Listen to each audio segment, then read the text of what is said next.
Good morning, everybody. Welcome to Pain-Free Posture. We are going to mobilize and stabilize some joints and get your body moving. Are you ready?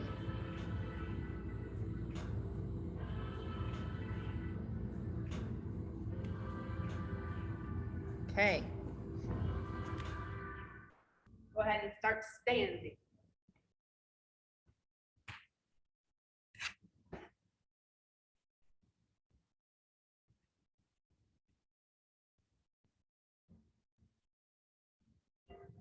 Feet pointed straight ahead.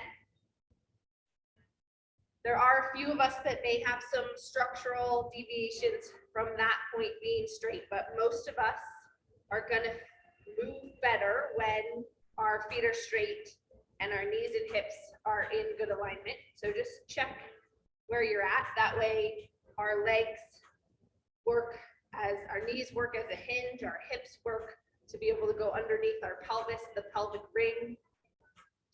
We're going to start today by just closing your eyes, feel your weight on your feet, notice where you're starting. Notice if there's any tension anywhere in your body. You have tension like something being pulled, maybe that's tension in the fascia or tension in the joint capsule. I saw an interesting piece yesterday of someone putting a mask around a shoulder to show what happens when the capsule gets tight to be able to restrict the movement of the shoulder. So we want to be able to open all of that up. Let's start with your rotator cuff this morning. So just take your arms out to your sides. You have muscles, 4 muscles on the back side of your shoulder. I want you to find them as you rotate your arms back. Good. Out. Feel those backside muscles. As the shoulder blade stabilizes, the arm bone gets to rotate back in the socket. And then once we found those muscles, just move your arms a little bit more, like take them out, bring them up.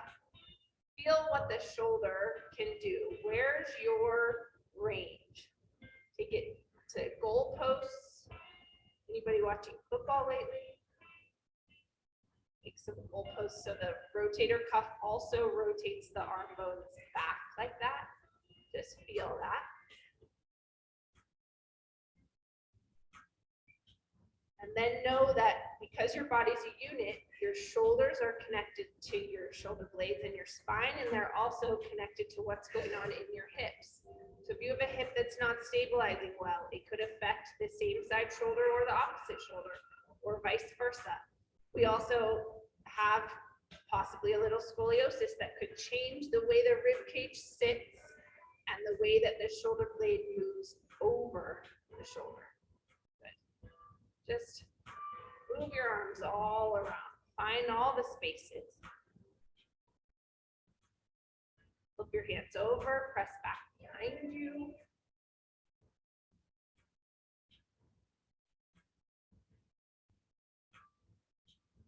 Then take your arms down. We'll do more of a carve, controlled, articulated range. Take the arm all the way up. Then turn your pinky behind you like you're doing a backstroke. Keep your shoulders really square to the front. As the shoulder blade has to go back toward the spine a little bit, then go back the other way. Back and up and around. Back. Turn the arm. Find that full range. Notice if you have clicks and pops, that would be pretty normal, but as we do this, we tell that shoulder to have a little more range. And can you move the shoulder while the core stabilizes the rest of your body and works as a brake? So the abdominals, we think of them as flexors, but really their main job is to be a stabilizer and to restrict motion when it's not supposed to be happening. Switch sides. Up, back, around. Put your hand on your torso to see it stopping the rest of the motion. Then back and forward and around.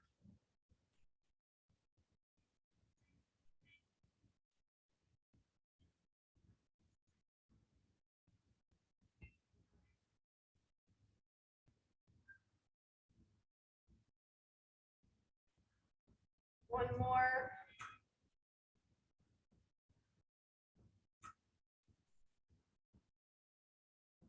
Awesome. Shoulder rolls up and back and around. So some of us have too much rounding in our upper back. Some of us have too flat of a curve in the upper back.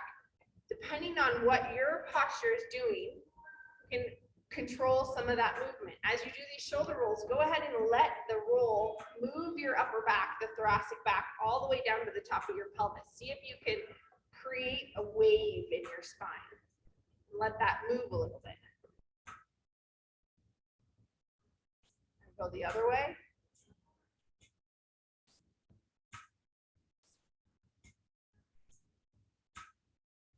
And then go backward again. No movement in your spine, just movement in your shoulder blades. So stop the motion in the spine.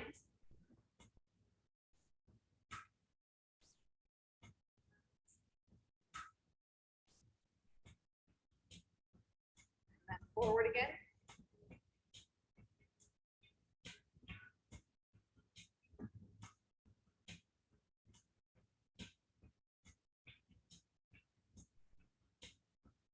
And then bring your hands up to your temples, elbow curls, elbows all the way together. This time, let the rounding happen in your upper back. Bend your knees a little bit, push your bum back so that you're making bigger curves in your spine. More curve in the low back, more curve in the middle back. And then open it up. All the way together. Holding that rounding all the way back. Shoulder blades going around the rib cage, all the way together, all the way back.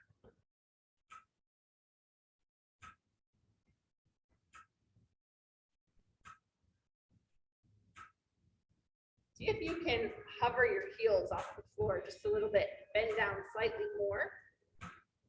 Access the muscles on the back side of your legs. So you can almost feel like you're pulling your legs back behind you to turn on calves, hamstrings, and glute, that posterior chain. See if you can balance the back of your leg with the front of your leg. Your quads are automatically gonna hold you there because you're in knee flexion and hip flexion. But how about that back side? How does that hug to the bone support you? Glutes, hamstrings, and calves. And release. Good. Give me a little bounce. So your spine, it's early in the morning, your spine sucks a bunch of fluid up when you're horizontal, and that changes how the spacing in your discs are, which makes it a little bit dangerous to bend forward first thing in the morning, or to bend and twist, especially because all the joints on the side of your spine are pushed apart a little bit. There's more thickness, less space. So even just getting up, going for a walk, moving around, squishing a little bit of that fluid out of that, getting some neural tone happening like you're on a rebounder, and stop. Excellent. Now, after that, we can be more safe to do a little bit of side-to-side bending. Arms out to the side, exhale over, windmill. Inhale, come up. Explore the range of motion that you have side to side.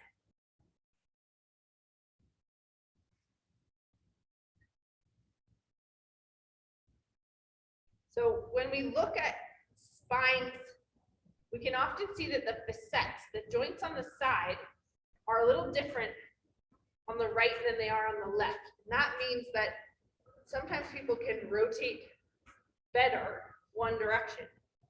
My guess is that that happens when people carry us. If they're right-handed, then usually they carry us on the left hip, and so we face forward, which means that as our spines are developing, growing, we're often in a rotated position. It would be interesting to note if they are on the other side, if people are left-handed, they rotate more easily to a different direction.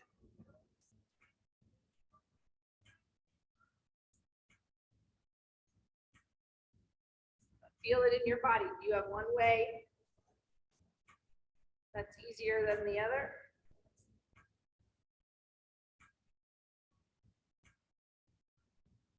Take it wider again. With your hips really wide, we're making room for your pelvis and your pelvic bowl to level out a little bit if there's a reason that you don't get a hip to rotate in the hip socket or something that makes one hip seem like it's elevated. We can measure that they even out or that there's not so much of a leg length discrepancy if it evens out when you take your legs wide. This muscle back here, the quadratus lumborum, that gets to work lengthening and shortening. That muscle can get too tight on one side and pull the spine out of alignment. Back in, last one.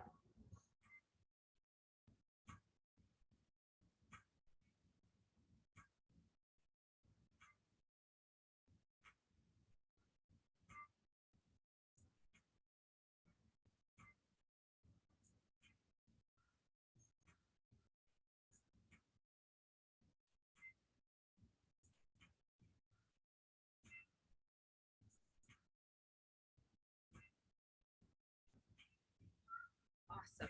All right, into hips. Standing in balance. Let's go left hip up first.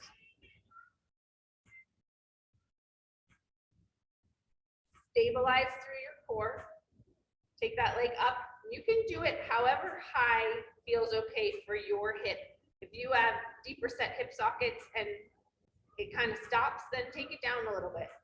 Then take it out. Then rotate the leg. Take it round back behind you. And then this way, out first. So kind of like dog peas on a fire hydrant. And then rotate it around. Good. Hurdle. So rotate the ankle, clear the hurdle. And then I'm going to make this part of my body even more still as we work that.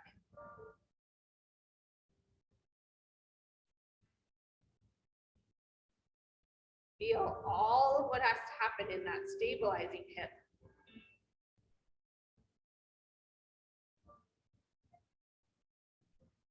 And switch. 5 on the other side.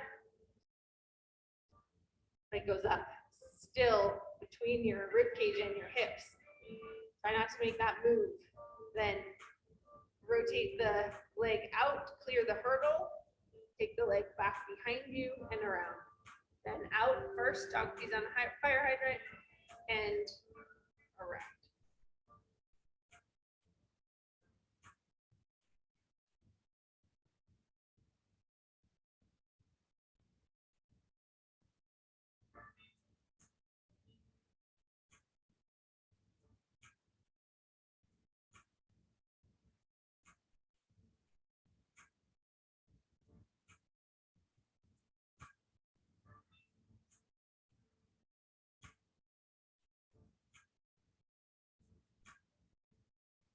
Excellent.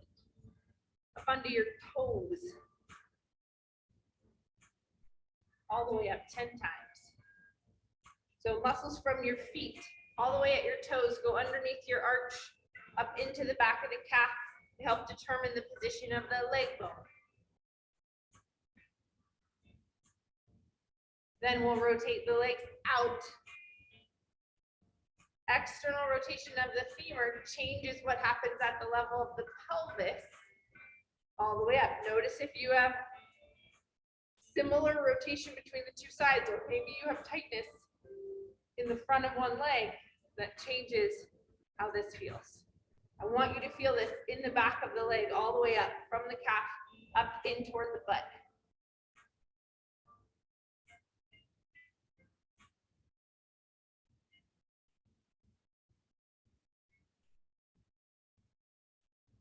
And then pigeon toe your feet. Roll the weight to the insides of your feet.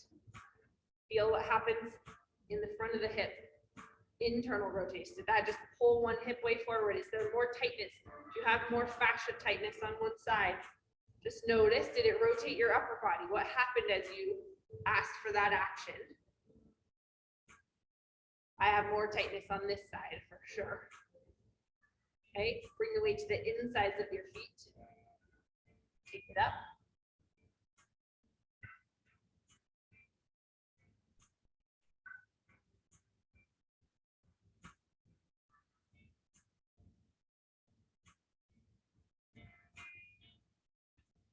Back to feet straight. Bend your knees. So now we're getting the soleus underneath the calf muscle, underneath that gastroc, up.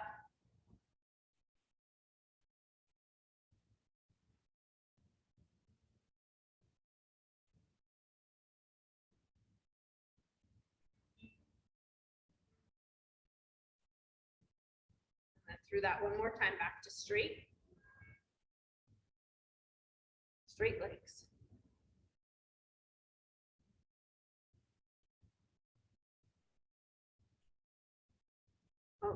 Some muscles work as agonist antagonists, so front and back of the leg.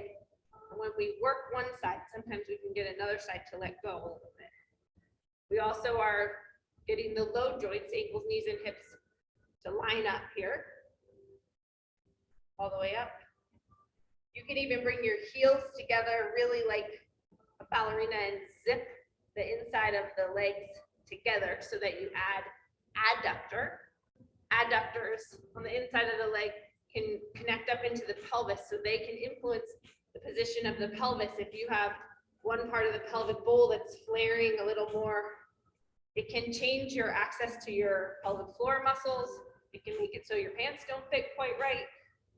So finding that adductor inside leg muscle can help pull that back together at the base of the pelvis.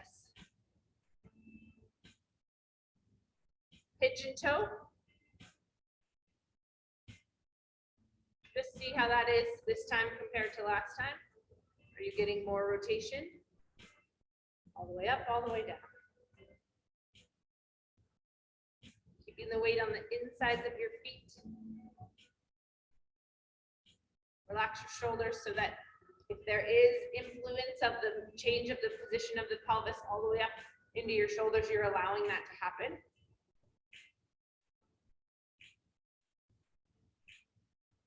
Good, knees bent.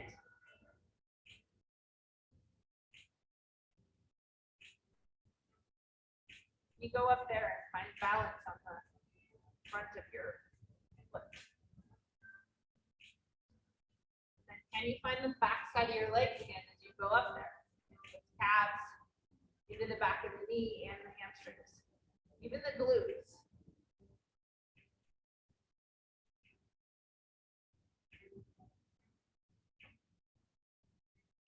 And then if you've got a wall, lean against the wall, find that anterior tibialis muscle, the muscle in the front of that shin, and lift the front of the foot up. Let's do 20 of these.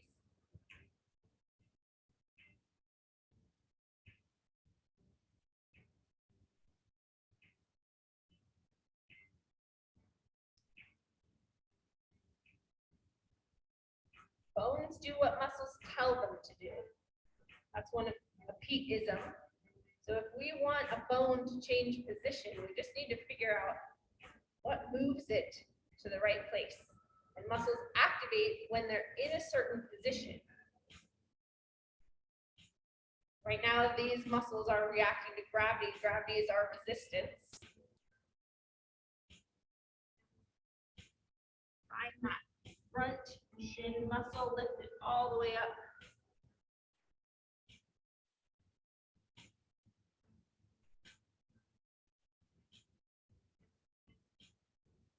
Awesome. Move down onto your hands and knees, catch it up.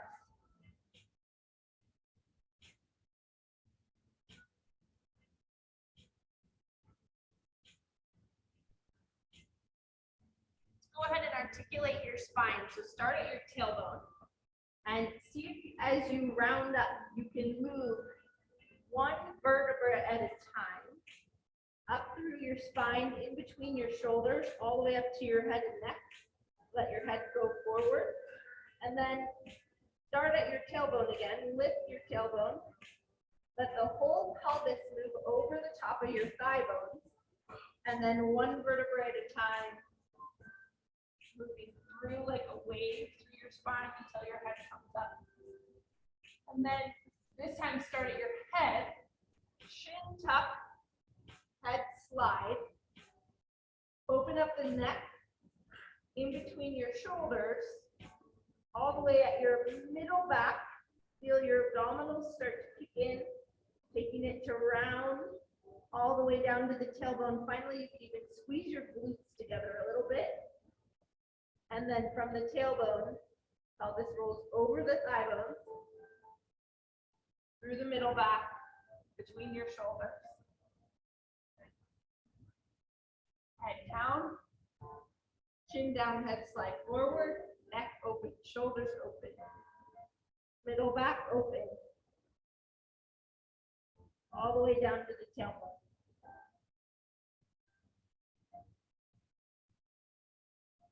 And then find some freedom in that movement. Maybe your spine wants to move more like a wave, side to side. You can make kind of rings with your pelvic bowl, forward and back. Move that around. Notice if you have any places where there's tension or pain.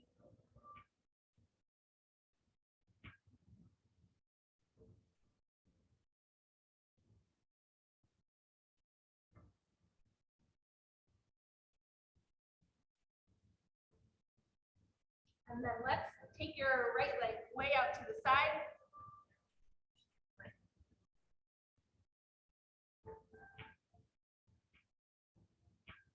First, just slide your leg around. So you're using one side of your pelvis really different than the other. Just stay on your toes and slide that leg all the way around. So that abductor on the outside of your leg works, then the adductor pulls it around, crossing that back hip, and bring it back out. Stabilize with the rest of your body as you do that. Increase your range of motion in that hip.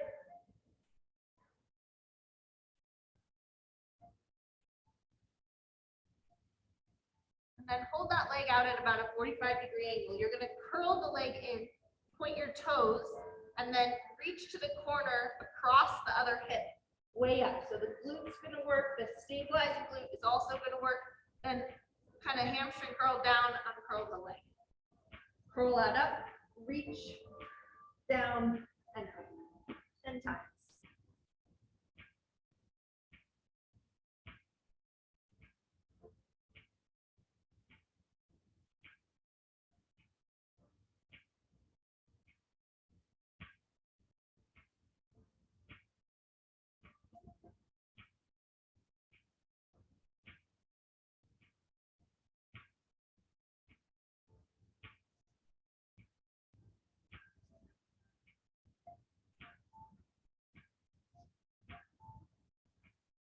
Down to your side.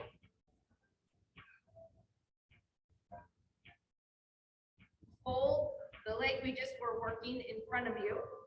What I want you to do is just be able to move around in this. So kind of toward a downward dog maybe. That leg can go more straight. What I want you to find is strength anywhere in that position. So lifting the hip up, that could be part of that move. That's oblique. This leg gets to work. As you were to turn forward, you can work this front leg more straight. So there's a lot of angles here that can have both flexibility and strength.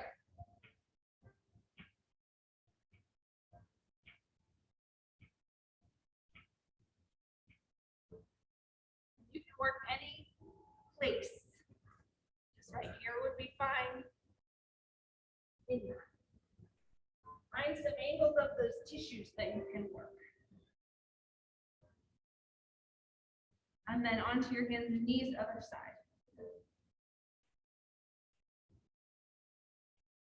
Take your leg out, lay out to the side, just slide it around, and back out. So this adductor into the pelvic floor, this IT band on this outside, moving, exploring that big range.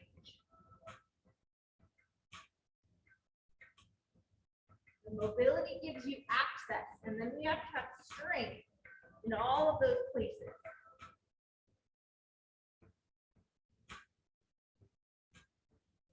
Okay, curl the leg in, point the toes, lift the leg up behind you, way up there, down, touch the floor again. 10 times, strong elbows, strong core.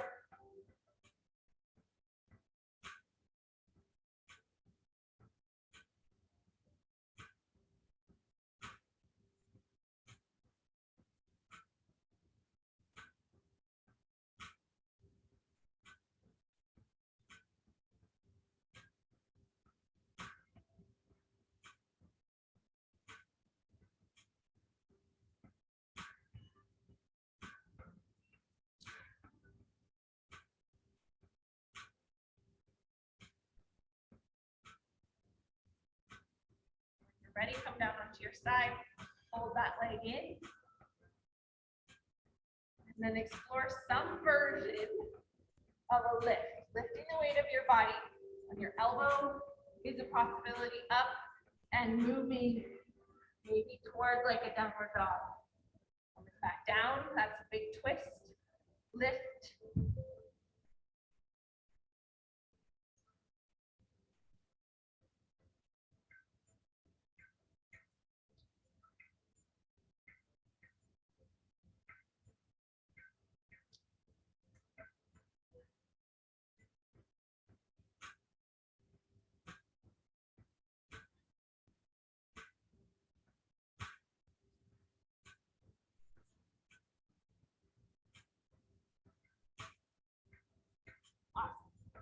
That's done.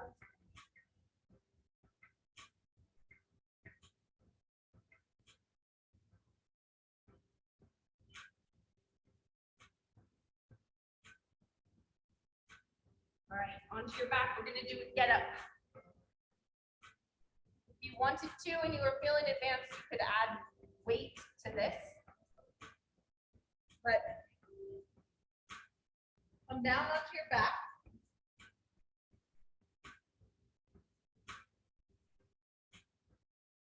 Let your left leg go straight on the floor.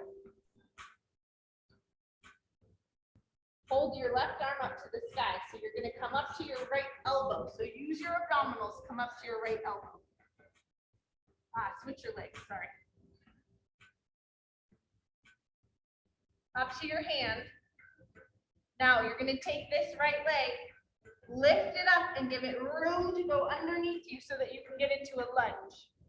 And then take your hand off the floor, come up to the lunge. This left arm straight, stand all the way up. You're gonna go down the same way, right leg goes back, lunge, hand to the floor so that your body kind of makes a T shape. And then you're gonna lift that right leg up off the floor again and pull it through. Do that again just to get that motion. Back, pull it through. One more time. Feel all the muscles working. And then set your hip down. Roll down to the elbow. Use your abdominals. Come all the way down. Switch your arms, switch your legs. Imagine you're holding a kettlebell or a weight in this arm. You're going to use your abdominals. Come up to your elbow. Cross your body. Lift to that elbow. Press into your hand. Now lift your hips off the floor, take that leg, slide it back behind you, lunge, and then come up. Stand all the way up. Come down the same way. Down, hand to the side. Then that leg comes up and through, and stay there for a second. Take it back behind you, lunge, take it forward, pull it up and through again. One more, all the way forward, set your butt down. Roll down to the elbow, use your abdominals. Come One more each side. Switch. Left hand up in the air, right hand on the floor, left knee bent. Up to the elbow. Up to the wrist. Hips off the floor, lift. Slide that leg up, through underneath you. Lunge. All the way to standing. Down. Hand to the side. Leg up and through. Hold it up there. Find your strength. Set your body down. Down to your elbow. Find your abdominals. Roll down. Switch. Up to your elbow. Use your belly muscles. Up to your hand. Lift your hips off the floor. Take that leg up, through. Come into that kneeling lunge. Right your hips, pull them underneath you. Stand all the way up. Coming down. Hand to the side. Hips up and through. Hold it up there for a moment. Get strong in that position. Feel all your muscles working. Set your hip down. Down to your elbow. Rolls down. The belly muscles working. And release. Nice job. Feet on the floor. Rock it backward and forward. Pelvic tilts.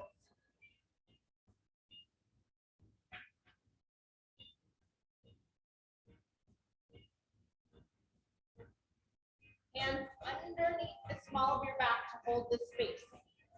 Now, your shoulders need to be healthy enough to do that internal rotation. Feel what happened at your shoulder as you just did that. Do you have equal ranges on the right and left side? My right shoulder is definitely tighter as I go into that internal rotation. So I'm just going to breathe that position into being okay for a minute. And then stretch your legs out straight. Pull your legs up off the floor and hold that. Point your toes, elbows off the floor, kick. Flutter kicks.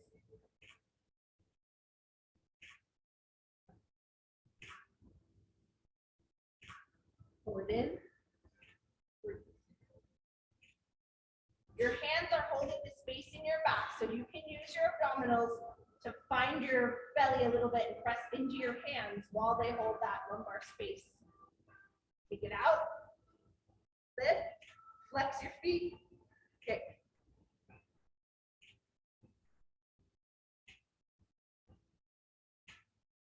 And pull it in. One more time. Lift your head up, barely off the floor, elbows off the floor.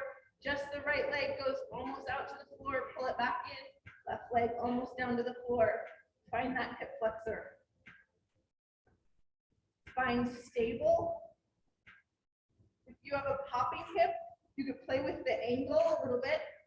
Turn your toes in or your toes out. And see if you can change the angle so that you don't have a tendon hopping over a bump on the bone.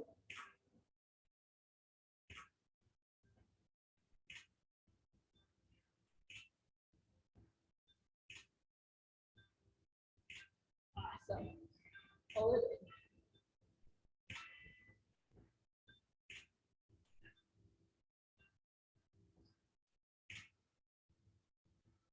Roll onto your belly. That was hip flexion. Let's play with hip extension. So hip extension, when you're flat, it's only about 10 degrees. And then what happens is your low back starts to arch after that. So I want you to keep your low back pretty still. I'm gonna let you rotate your legs to the outside so that you have an advantage to find your glutes. If you have sharp hip bones like I do, feel how they can find the flat space and not be poking right down into the floor. And then just lift your leg up a little bit off the floor and down. Stay with one side, 10 minutes.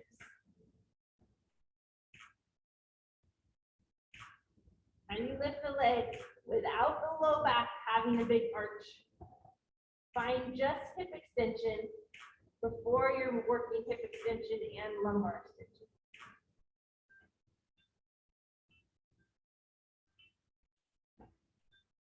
And pull that leg in, pull your heel to your butt. Tightness in the front of the leg and restrict hip extension.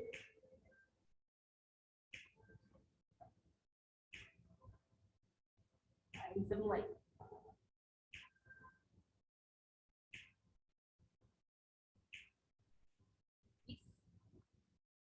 Second side, 10 lifts. Little lifts.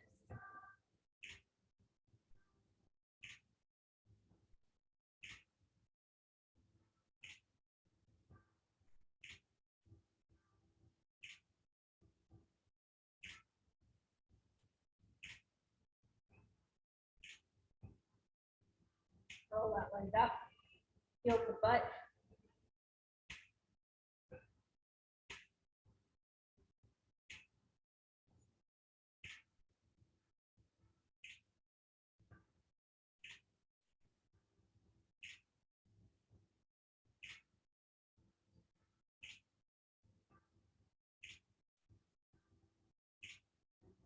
Hands by your sides. I want you to explore a little bit of lumbar extension, thoracic extension. So shoulder blades lifting up and away from the floor.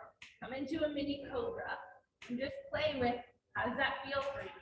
If there's grinding or pinching, see if you can lengthen your belly forward and just play with where is it stopping you. If there's nothing stopping you, explore a bigger range. See where your body can go. If suddenly you feel any kind of pain or pinching, then bring it down. Open that space, find your breath, absorb your breath.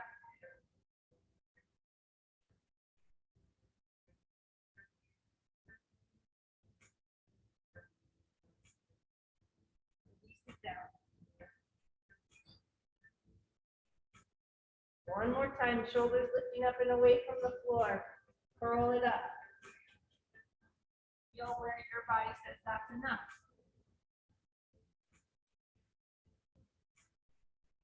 Sometimes as we get older, the shape of the spinous process changes. The bones that stick out, and if they bump into each other, then that's your body saying that's enough, please.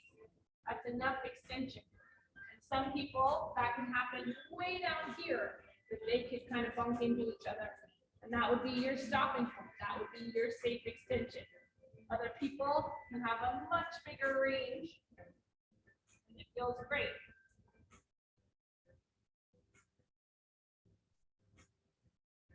Good. Come on down. Now, if you are feeling advanced today, you could grab your feet and combine those two actions, pulling the shoulders up onto the back, opening the space in your chest, and pulling your feet away from you. Again, please listen to your body, what's okay for you.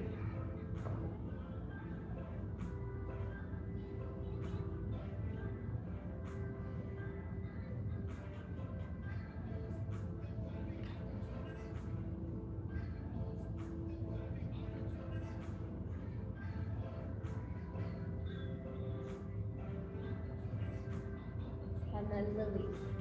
Just bring your head down for a moment. Take a few deep breaths and let the spine undo that action.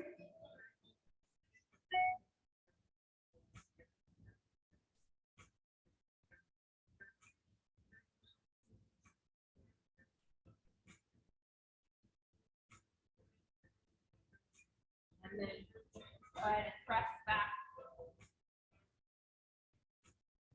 Back to cat and dog or cat cow. Round and arch.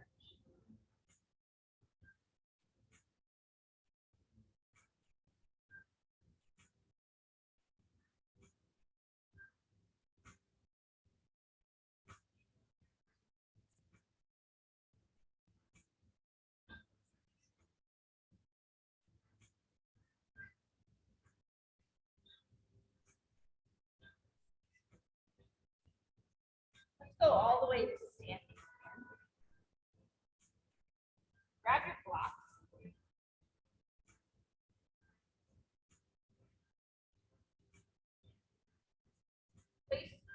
one block forward and bring your foot over that block so your knees can go over your toes.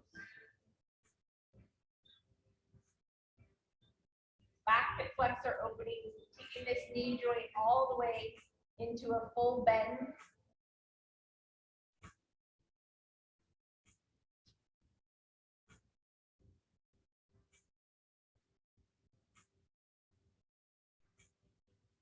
And then you can tuck your toes under if you choose it. Go into those little lunge squats or ATG squats.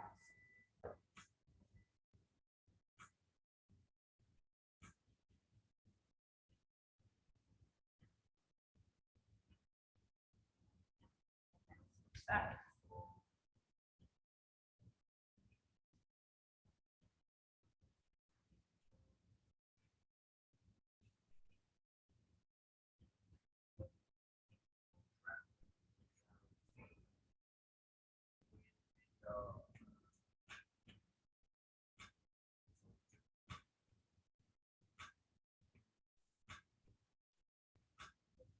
Lift.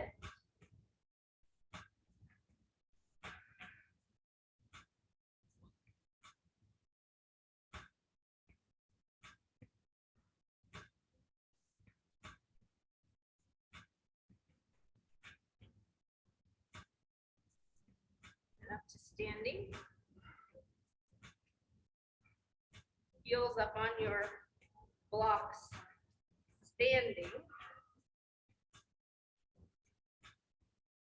That's gonna kind of put you like you're in high heels, which makes it easier to keep that ankle position to go into a squat without going into the butt weak. So stand up there and then come down to where your body says that's enough. So stay in a pain-free range. That may be these little squats right here. That may be a full squat. We've been discovering the shape of your hip sockets a little bit. Mine have more room with my knees a little bit wider out to the side. You may be similar, or your knees might want to be in a straighter position. Figure out what's right for you as you take that up and down.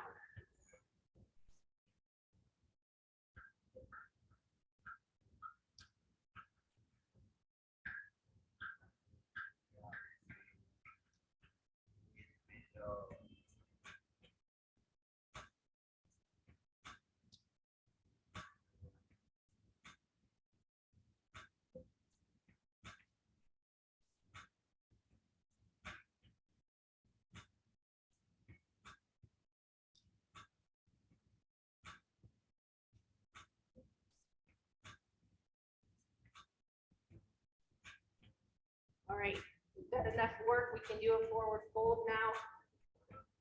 Grab your blocks. Find your forward fold. Feet straight. Now you decide here, knees bent. That feels better for you. Letting your belly come down, legs straight. Also okay. Let your pelvis roll over the top of your thigh bones. Let your hamstrings lengthen all the way.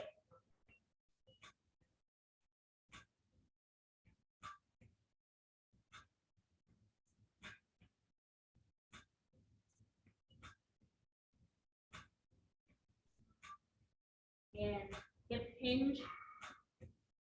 Come all the way up to standing. This time put your toes up on your block on one leg and then go over. That's going to change that fascial pull on that side big time. From the bottom of the foot all the way through that whole leg.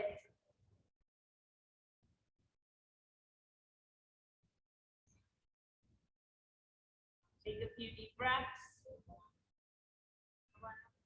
Just feel the difference then as you go over. That one leg feel much more open. Do the other side.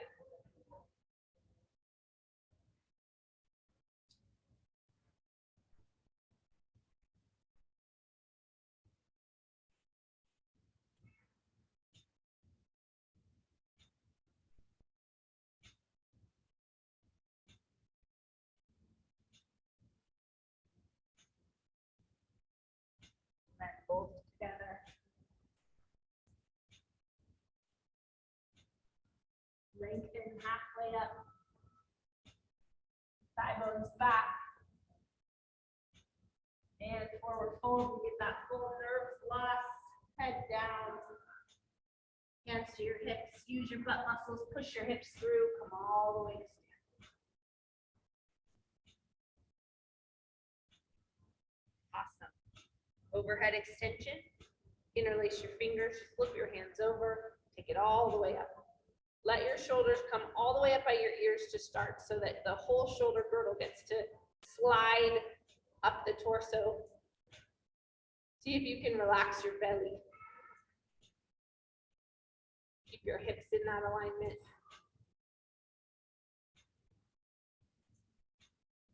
And release your shoulders away from your ears. Look up. Down in that text neck position. Notice if you have any twinges up the neck.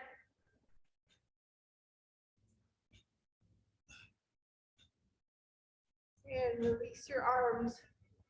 Come back to standing. Awesome. Good work. Okay, go ahead and find your seated posture or your lying down posture for your meditation. Yeah.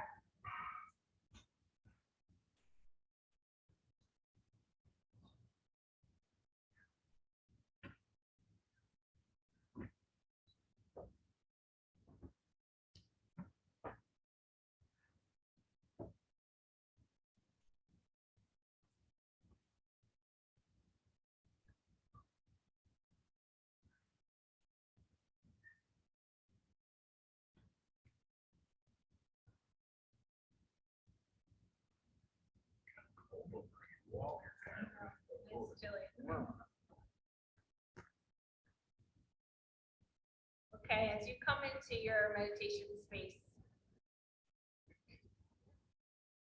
I'm going to talk today about the most simple yet very profound meditation that we can use, which is simply to follow the breath.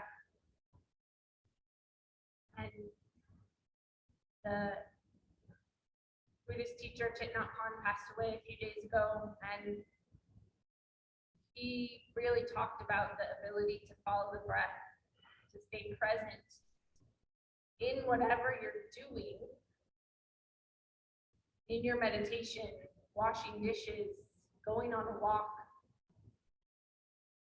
that the link between being mindful in any of those activities is simply to be able to tune into the breath. So for the next 3 or 4 minutes, I would like you to just see if you can notice the breath moving on its own, and then allow your mind to follow the breath. And if your mind begins to wander, pull it back to just simply following the breath. So in this few moments of silence, allow that gentle witness to witness the in and out of the life force in your body.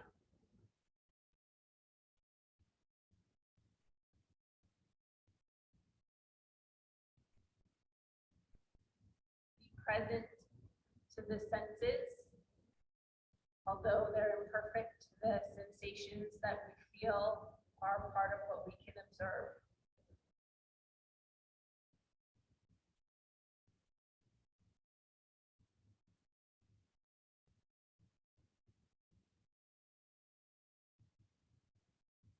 Simply notice the breath.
when you get into this calm space, that is your natural space of being, you can notice when layers of conditioning or triggers show up in relation to yourself or relation to other people. I want you to have a challenge for today that if you notice a trigger, that you take 3 deep breaths and watch the breath before reacting. That's the challenge. Can you bear witness to the trigger? Pause and take 3 deep breaths where you watch your breath. And then simply observe what happens to the trigger. Did it stay there? Did you need to say something? Did it shift? I don't know what will happen, but that's your challenge for today.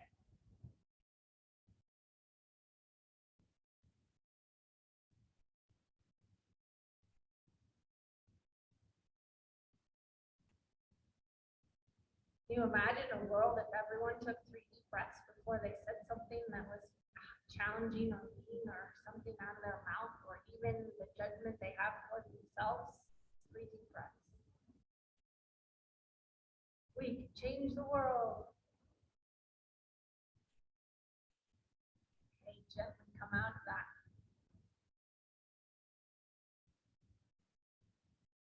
Namaste. Thank you for being here today. Have an Thanks a awesome million, day. Kyra.